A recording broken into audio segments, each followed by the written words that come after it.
Hii ni mitaa Nyamkazi, ni maeneo ambayo yana historia kwa kwanza katika uzalishaji wa senene.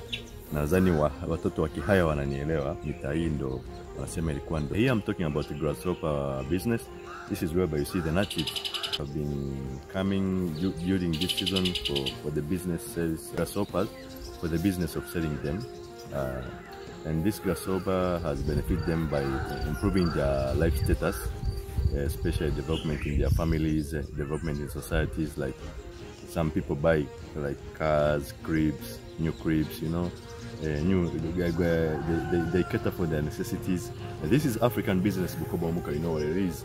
Hiki ndo kitovu cha senene mitaa hii, panaitwa Nyamkazi.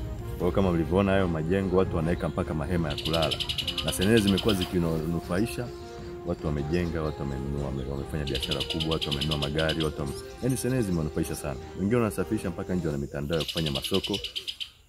Huu ni mkoa wa Kagera. Asante.